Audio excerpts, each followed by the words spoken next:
You are listening to Fantha Tracks. Because of the following special program, Wonder Woman and the Incredible Hulk will not be presented this evening.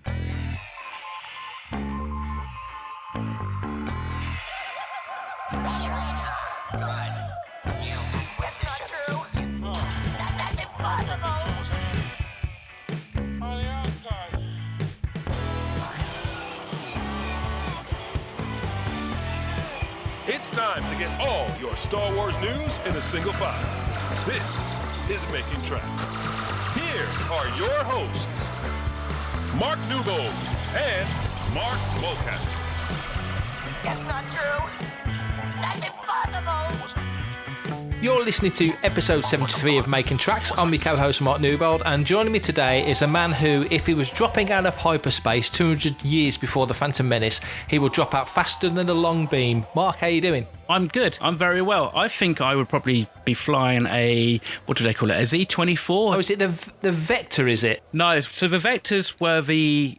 Or I should say, of the Jedi Interceptors. Yeah. But the captain at the start, in that first chapter, she used to fly, I think she said like an Incom Z-24 or something, which of course, by the time we get up to Turn of the Jedi and pre-A New Hope, they had the Z-95. So, yeah, so it's been a few models in between that period. But yes, how are you, my friend? How's your week in Star Wars been? I'm very good. It was good. And as you probably guessed, I've started reading Light of the Jedi and listening to it as well. I'm reading it, reading chapters, and then I'm listening to other chapters in the car, so I'm kind of doing a hybrid of both. So I'm about 100 pages in, so which is a good start. Mark Thompson's always great, isn't he, with these audiobooks? Oh, yes, yeah. I mean, I'm kind of doing the same thing. However, what I'm doing is I'm trying, at this point anyway, to read and then just re-listen to it on audiobook. Yeah. And the one thing I've noticed, actually, which obviously you don't tend to notice so much when you're purely just listening to an audiobook, is that you can read a lot faster than actually the narration in the audiobooks. So you can understand why an audiobook takes 13 hours or something to listen to, but the quality's great. Mark Thompson is definitely, I think anyway, the best of the best when it comes to reading audiobooks. He's brilliant. He's so enthusiastic, and I was talking to a friend about this, I love in different books. I think it was the Thrawn book. I think it was Chaos Rising, where quite clearly he was just doing a Jack Nicholson impression. And in this one, there's a character that, and I'm still getting used to the names, so forgive me, I'll get there eventually, but there's a character in this that basically sounds like a slowed, deeper version of Donald Trump. He's doing all these fantastic voices, and you're trying to figure out who's who and what's what. I love it. He's brilliant. His women are interesting. His women voices are interesting. I sometimes wonder why they don't mix it up and have, him do the male voices and some of the narration, and then like a Janny Lavoie or somebody like that come in and do the women's voices. But then I guess it wouldn't be an audiobook then. It starts to become an audio drama, doesn't it? It's not quite the same thing. The other thing that I really liked about this High Republic audiobook is they haven't, as far as I'm aware, they've not used any of the original Star Wars John Williams soundtrack music, which they rely on heavily for most of them. So far, this has all been, I don't know if it's like kind of library music or stuff specifically scored for the book, which would probably be a bit extravagant, but it's not Star Wars quote unquote film music. Sometimes they put it behind a scene that actually it doesn't quite work, or they do like a really harsh edit, or they just kind of they have to make it fit around the words, and when the chapter's finish, it doesn't always sometimes work. But this stuff, and they actually did it with the Alphabet Squadrons as well. Those two audiobooks have got non-Star Wars cinematic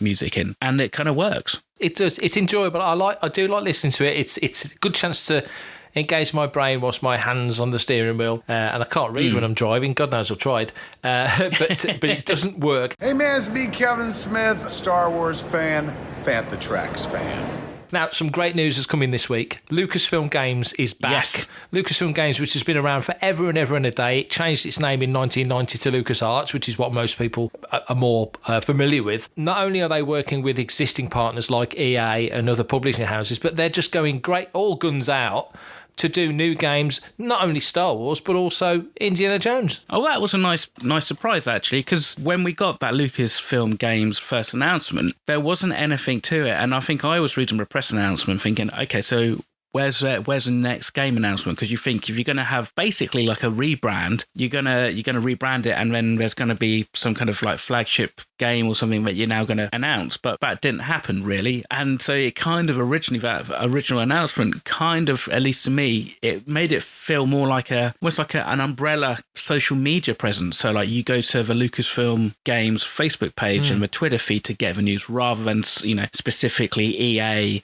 the other mobile device game producers and stuff like that. Yeah. Then to have an Indiana Jones game get announced, that's really exciting, because I can't remember. Actually, I don't even think I've ever played an Indiana Jones game. I played way back. I think it was on the Spectrum, like Temple of Doom. A friend had Temple of Doom. Wow. And I can barely remember. I've got, you know, me, I collect all sorts of stuff, so I've got most of the indie games over the years. Lego Indiana Jones I certainly played quite a bit, which was great fun. LucasArts, as we would think of them, but Lucasfilm Games were always good at the role play type, sort of the mission type games, and indie very much fits in with that. You know, you've got to find a clue to open a tomb to move on to the next thing, and so it kind of fits indie in that sense. And you know, where, I mean, they sort of allude to indie in his sort of his classic era, and I've looked at the image that they showed with the camera panning across, and there's lots of little sort of hints at what might be in there.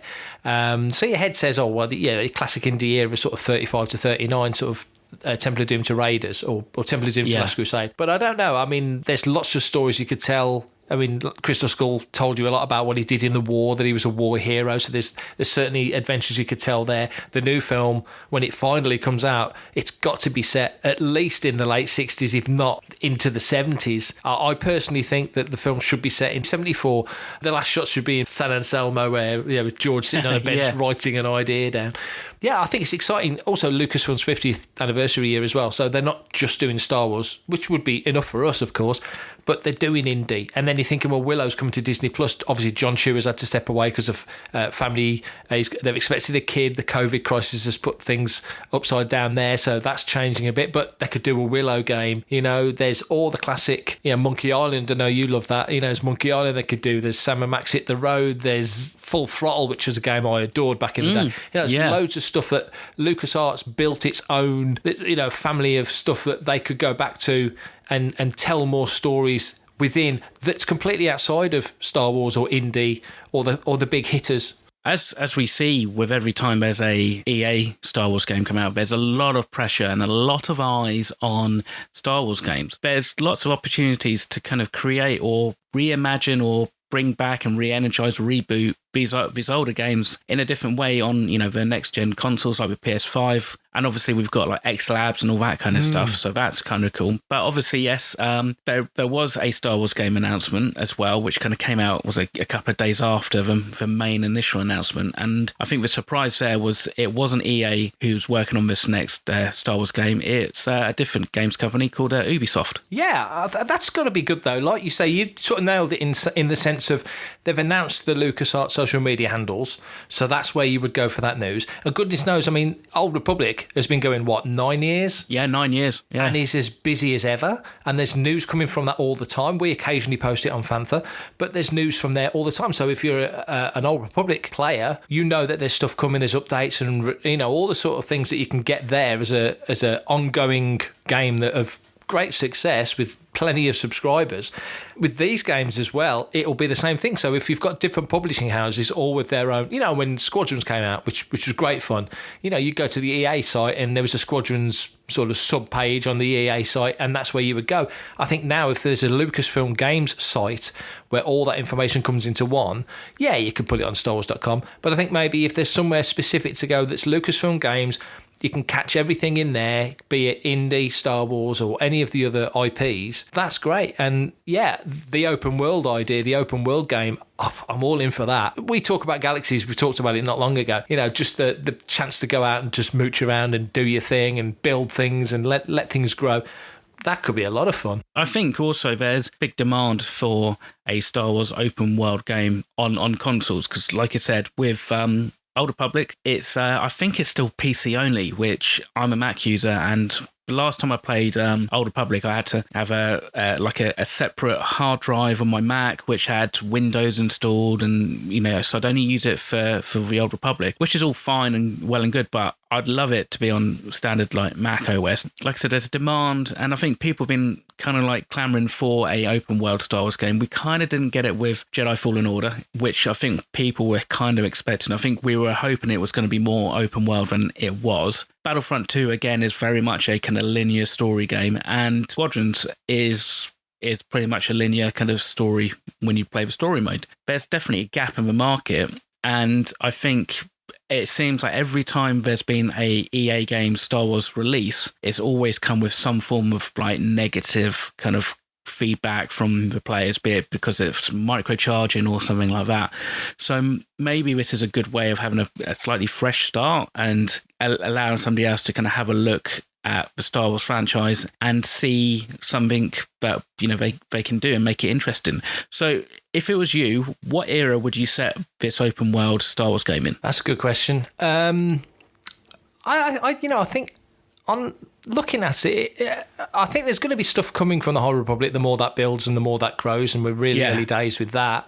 But I think in the same way that Batuu is amazing, but it was a new place, and I think people wanted to go somewhere familiar. I think if you were going to kick off an open world Star Wars game, given that it's going to expand, presumably, and have lots of different places to go, but also it will move forward in time. So I think if you did it almost as a real-time open world game, if that makes sense, not just set in a specific time period and that's all it will ever be, because Old Republic moves forward with chapters and such, I think I'd probably set it sort of 4 or 5, I'd sort of Rebels era, okay, and sort of with the hope that it would survive for a good long while, because then you really could walk right through. If it lasted as long as Old Republic, you could go from Rebels to Mandalorian era, right through the original trilogy, and I think that could be really interesting, because then you've got scope to. And they'll, in that sense, they'd have to do something I know Lucasfilm don't seem very keen to do at the moment. They'd have to define where planets are on the map. I know we talk about maps a lot, but it irritates that they don't nail that down, because it's not rocket science. It really isn't.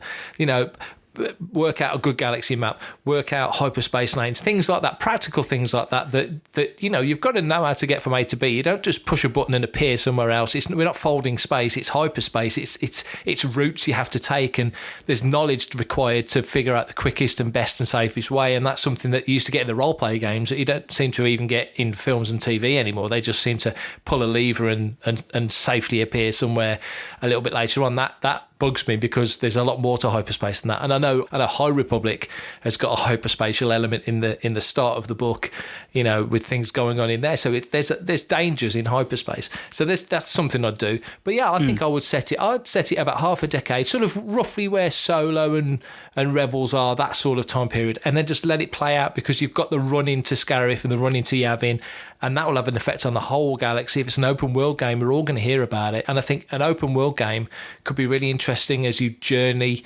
Presumably they start off with familiar and key planets, but you generally journey around and start to build up your own your Google map, if you like, where you've been and what you do. I think it could be amazing, and technology now is just so good.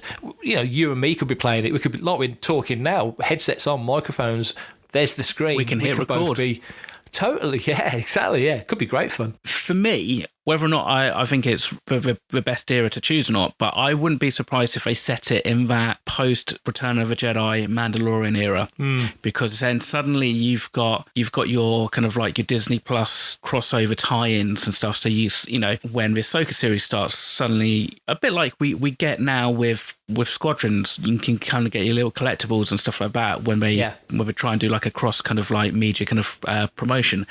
But that then kind of gives you that option, I think, a little bit more if you want to potentially be a ex-Imperial, so you could be like a stormtrooper or something like that, or you obviously could be like fringe type bounty hunter, but I think also that gives you a little bit more scope to be a Jedi or like a force sensitive character, perhaps, just because I think you could quite easily be a little bit force sensitive and not feel like you're going to have Darth Vader and his Inquisitors kind of like come down on you any moment. Well, there's a thought then. You've just said something that gets me thinking now.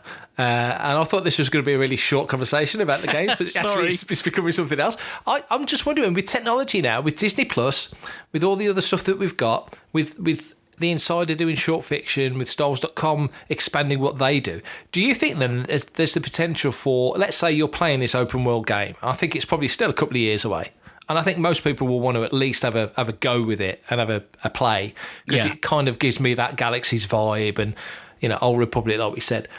Do you think then there's the chance that they can, something happens in an episode of, I don't know, Legends of the New Republic or Book of Boba Fett or something, that they can then almost immediately fold it in to the online experience? Because, big events are going to happen in these TV episodes. Yeah. And obviously with Rogue Squadron, but we don't quite know yet when Rogue Squadron is set. But, these things, let's say they set it in the time period you've said, that sort of Mandalorian time. It feels like they could really make some hay there and have one play off the other, more the game play off the TV, of course. Yeah, of course. Yeah, I mean, there's always that potential. I suppose it's always going to be down to how quickly you can develop stuff, and also how confident and comfortable for TV Disney Plus production teams are about, releasing kind of content, storyline content anyway, to game developers, because obviously that then creates a slightly bigger potential for spoilers. But that being said, you can easily work that into like your update schedule. So,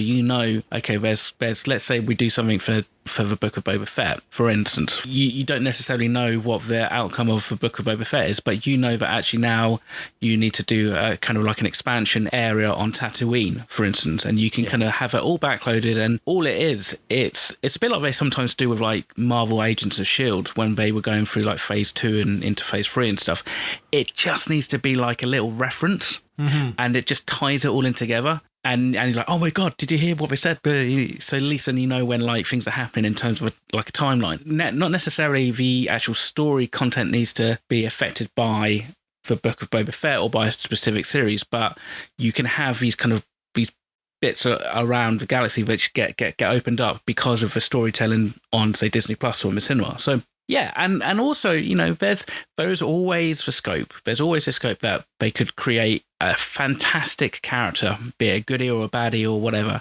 And actually, it's so popular with fans that actually they decide, what, let's push this. Let's make this character. Let's take it from the games and put it into animated shows or even live action. With all these series, there's scope to do that, and it to not feel like it's been kind of shoehorned in. That's true. It felt like that in Fallen Order with Cal Kestis, didn't it? It felt like he could easily have appeared in other places, certainly comics, but like you say, animation and such. Yeah, it just feels like now it's took a long time to get to this point because technology was catching up with the concept, but having it all as a unified universe where every story counts, it felt like it was slipping away a little bit, but maybe now it's coming back around to a degree because now the tech is quicker and smoother and cleverer, and it's giving them the options to really do that. Fantatrax. Hoodoo! So, understandably, given the situation with the ongoing pandemic, Star Wars Fan Fun Day 2021 has been cancelled. Neil and Paul over at Star Wars Fan Fun Day have taken the decision to postpone it. It will hopefully happen in 2022.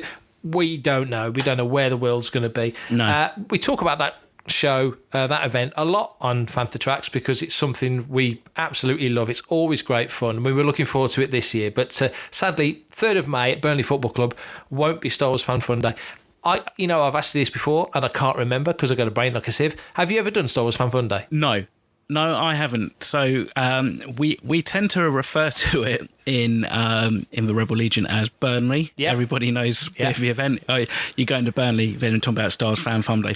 Basically, because traditionally it used to be on the Bank Holiday Monday after Legoland. So we'd do the big Star Wars invasion at Legoland in Windsor. Well, normally the Saturday, Sunday, and the Monday. And so many of the members who came down from the north would do the Saturday and the Sunday and then travel back up and then stop off at Burnley, troop Burnley, then go back. Whereas obviously because I'm down south, it would have been me kind of doing 2 days at Windsor, then going up to Burnley, then coming back. So I never got a chance to do it. And then I think last year they moved it to the same weekend as MCM London, I think, which is like the May 25th weekend.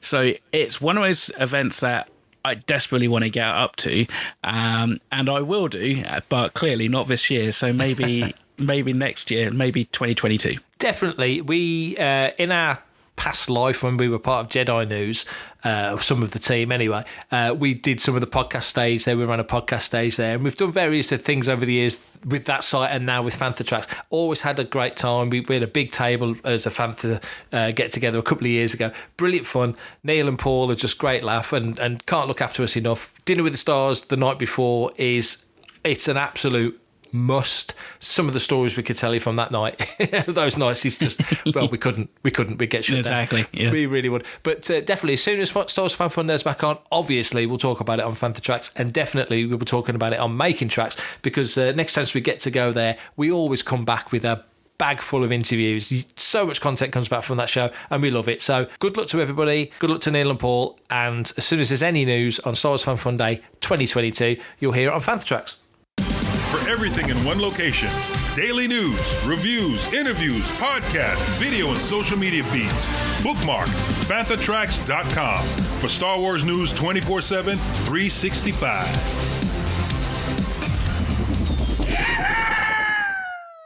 So, The Sun, a well-respected newspaper in Bizarro world here in the UK, recently posted a piece with exterior set pictures of a Star Wars set in the UK town of Little Marlow, claiming that it was actually for the Obi-Wan Kenobi series. Now, our intrepid reporter Brian Cameron has done some digging around. He knows where to look, basically, and has found out that the pictures aren't for Kenobi, but they are for Andor, so the Cassian Andor TV series. So he posted a great piece on the site. Head to the site now, it will be in the show links. Go and have a read. Loads of detail, giving information about how it was put together, images, and all sorts of information. But basically, and tallying it up with the sting and the teaser trailer we got for Andor very recently at the big Disney Investors Day. Of what you've seen so far, Mark, what are you thinking? The sets look phenomenal. They really do. It looks like a mini Galaxy's Edge to me. It does. Oh, to be fair, I mean, I don't actually know how big Galaxy's Edge in terms of like actual physical size, but that first photo, so there's an aerial, I'm guessing aerial drone shot, which you can kind of see pretty much like the whole kind of like set. Doesn't really do it justice, even though you've got some kind of machinery there. But the second photo in the article where you see like actual people walking down the street, you kind of go, oh my God, that's huge.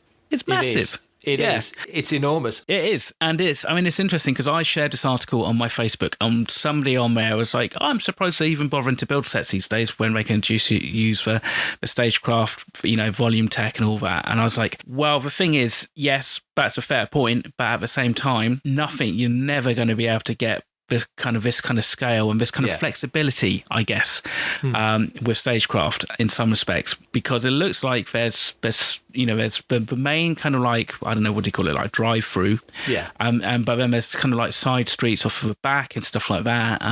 It looks big. It's an interesting kind of aesthetic, isn't it? Because it's not really like a Tatooine aesthetic. It's difficult to say if it's like a Coruscant aesthetic or not, if it's some completely different. I think planet. It's something completely different. I really do think it's something completely different. Looking at it, I think you're absolutely right. It always takes me back to, when would it be? Early 2000s when Scorsese did Gangs of New York with DiCaprio and Liam Neeson. And I think Liam Neeson said in an interview, or certainly he was involved in an interview about the film, and they said that Lucas had said to Scorsese, look, why are you spending 15 million building all these sets? ILM could do this for, half of that. Because George's mindset was always, watch your penny, save your money, push the tech. And Scorsese was like, no, I want to build it. I want to be able to, we might do a scene in the street and suddenly I want to go, that let's investigate that, or let's just riff on that. And we can do it if we've got a set, but you can't do it if it's all virtual, because you've got to go back to the drawing board, and they didn't have stagecraft then. And even stagecraft, you even saw that in Disney Gallery with The Mandalorian, where they're actually saying, stagecraft didn't work for this particular shot, or we couldn't do it for that shot, or we had to go on location for the episode where Grogu gets taken by the Dark Troopers because stagecraft just isn't up to that yet. You can't do that yet. It's not a 360 degree, wraparound room, is it? Yet. I'm sure we'll get there. But nevertheless, you look at this and you think, wow, like you say, they've built streets, there's alleyways, there's junctions and concourses, there's all sorts of stuff in there. And all I can think, and looking at the scale of that, because that is no small build, that's a big build. There's the lake behind it. I'm wondering, this could become a location that's key in a sense of, certainly to Cassian, but you're not going to build something the scale of that and only use it for one show. I'm thinking maybe that's a location that you might see in Kenobi, or you might see in other things. It just feels to me like that's a big set. And of course they can shoot it from different angles. They can CG build it up to skyscrapers if they want to. They can change it and make it feel like something. They can make it look like they've tarmacked it. They could redress that. Like the Warner's backlot when every TV episode of the 80s and 90s, it was the same backlot street. And you knew it because they didn't really try and hide it. But nevertheless, with this, they could probably make it look very different. It's hugely impressive. As long as we don't get to that stage. I was watching like Gremlins the other day, and Bat Town is the same town as they use in Back to the Future. Yeah. And it's just so clearly just... Once you know it. I've not seen Back to the Future loads, but... It's kind of clear as day. Once, like you said, once you spot it, you're just like, it kind of slightly takes you out of it. Now, like you said, there's ways they could redress it. We don't necessarily know, for instance, how permanent these structures are. Can they be, modularly moved around? So maybe you can have different configurations. But like you say, it's very difficult to kind of have a tracking shot inside a stagecraft volume whereby you're going from interior to the exterior, and then you need a long run. If you wanted to do something like a one-er, if you wanted to do one of these kind of long take kind of like action shots where they loads of stuff's going on and it's all choreographed and the Steadicam moves around and stuff like that, you're going to need a set for that. You won't be able to do that within the volume. I mean, the volume's great, as we can see from doing interiors, and surprisingly, even stuff like the Mos Eisley Cantina, doing that in the volume and in closed environments, that's really good, as well as obviously planet environments. But if you probably want to have a bit more realism and, people being thrown out of windows or running into buildings and stuff like that, it's probably harder to do. Whereas this gives you the scope to just be able to kind of get on the ground and go, right, let's do it at this angle, let's do it at that angle, and see what happens. Obviously, part of the benefit of the volume is that the CG environments are created to allow the filmmaker to kind of move the camera around so we're not locked off. There is still limitations. And I'm sure with Andor, like with Kenobi, they're going to use a combination of live action, real sets and stagecraft tech where they need to. But this looks great. It does look great. And again, we know the show's coming.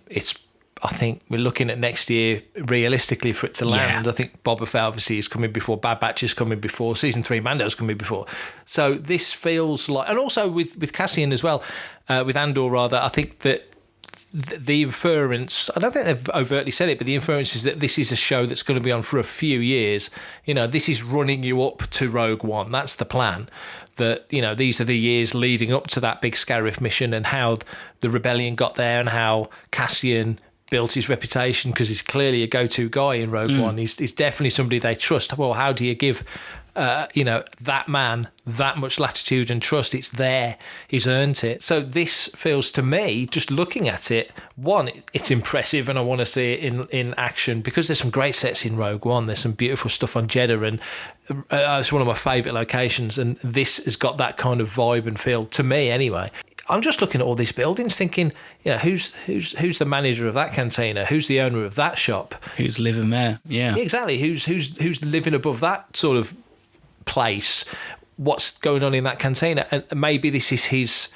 I mean, again, I was going to say his sort of base of operations, but to me, Cassian's gets in a U-wing with K2SO and off he goes on his mission. So I don't particularly think, other than Yavin, and are the Alliance even on Yavin at this point? I mean, I think we're talking 5 years before. I think from what I remember reading is that Cassian starts 5 years before Rogue One. So And okay, 5 years in Star Wars time doesn't have to match up to 5 years in real time. They could do it in 2 years or 3 years or 10 years if they want to do it. But nevertheless, are they even on Yavin at that point? I don't know. But wherever they are, you would assume that's where he's going from. That's his centre. But nevertheless, this just looks. I'm fascinated by it. I'm looking at the pictures as we speak, and I just think I want to know more about it, because, like you say, that picture of the guy in the orange Hivies walking down the middle of the street. That's just, it gives you the scale. And I think they are. You look at the scaffolding on top of the buildings, I think visual effects will extend those, definitely. Yeah, you won't be looking at the Buckinghamshire countryside behind it. I would imagine it'll be something else. Yeah, exactly. And it seems like, and this was the interesting part of Brian's research and stuff, was just trying to get your head around how long it's going to be there for as well, because it seems like they've tried to extend it, and they've kind of like extended it because of COVID, and one thing that kind of grabbed me is that, so they're basically saying that like the filming's limited till from 7:30 in the morning till 4:30 Monday to Friday, and then a little bit of time on Saturdays, like 7:30 till 1:30, which means that at least they can't, or not officially anyway, do like many night shoots. So it's, either it's going to be day for night stuff that they shoot, and then we kind of grade it to look more like evening and dusk in the DI, or it's just going to be all kind of like daytime, at least in this set, and then move somewhere else for the evening stuff. It is. They're quite specific about the timings, and I think also given where it is, it's the Wickham area, isn't it? So we're not out in the middle of nowhere. We are in an urban area essentially. To be filming there is quite. I was quite surprised when I saw where they were filming, and why not? I mean, there's no reason whatsoever why they can't just pick somewhere like that anywhere in the UK and get crew to it. There's no reason why they couldn't do it. But it did seem an unusual choice. Clearly, there's other things. I don't know what the motorway network's like there. There's obviously logistics that are useful. It could be on, it could be an easy sort of helicopter ride from A to B. There's probably all that sort of element of it that folds in. It is basically a half-hour drive to Pinewood Studios. So okay, there you go. So half an hour's nothing, is it? Yeah, that's nothing. So that there is okay. Let's break for lunch, and we'll move over to the Marlow set to do afternoon filming or whatever, something like that. That's what it. I mean, that's pretty close. But yeah, you can understand from I guess from the residents' perspective, they're like, well, we don't want like lorries and stuff flying through our sleepy little village at all times of the day to make some crazy sci-fi show. Now, if we lived in Marlow, we'd be like, oh my god, get in there, we've got Star Wars in our backyard. But it'd be like when the Silverstone's on and people rent out their drives, we'd be like, come in. Well, that's Kettle's it. on. I mean, I used to live very close to Farnborough Airport. And so when the Farnborough Air Show was on, I used to go away for those weekends because you just couldn't move. But then at the same time, you're like, you can, 20 quid gets you your parking space outside, and you don't even have to pay to go into the show if you don't want to. So I don't know, it's tempting to go and have a sneak, but unfortunately we can't because we are in lockdown, so we should play by the rules and all that, and I'm sure there'll be plenty of people and plenty of security guards to kind of stop us getting anywhere close. And to be fair, I don't think we're going to get any useful information beyond what Brian's already got at this point. We'll have to wait until they start shooting and then fly a drone over, wait for it to get shot down. Yeah, get a glider. Exactly. But it's cool. I mean, it's great that it's moving along. That's the main thing. I think right now, anyway, for me personally, any bit of like Star Wars news about production that kind of says we are making Star Wars and it is coming is what kind of like keeps me going from day to day, because at the moment, as we keep on saying, it's a bit rubbish everywhere else when you've got conventions being cancelled and delays in comics and delays in books and everything else. It's great, but something seems to still be chugging along a little bit. So to know that they're still pushing on with content creation. We've talked about the High Republic. There's the book, and there's all this stuff coming, the TV and the films that are being worked on. Gives us stuff to talk about. But like you say, when we get at the back end of it, we can gather at conventions, we can do Star Wars Fan Fun Day, we can go to MCM in November, which we will do, and just enjoy everything. Yeah, you're right. It's something to look forward to. It definitely is. This is Steve Bloom, voice of Zeb Aurelios, and you're listening to Fantha Tracks. Caravast. May the Force be with you. That's all we've got time for today for this week's episode. But if you've got a comment or question, or if you'd like to kind of like weigh in on anything that we've talked about, you can get in touch and Mark's going to tell you how you can do it. I am. If you want to be a part of the action and stay updated on all the latest Star Wars news, visit fanthatracks.com or check out the free Fanthatracks app through the App Store to follow us on your mobile device. You can reach out to us and send in your listeners' questions by emailing radio@fanthatracks.com. Now, as you've probably guessed, we did 2 listeners' questions last episode. We had none today, so nobody sent any in, so we need listeners' questions. Fill our sacks.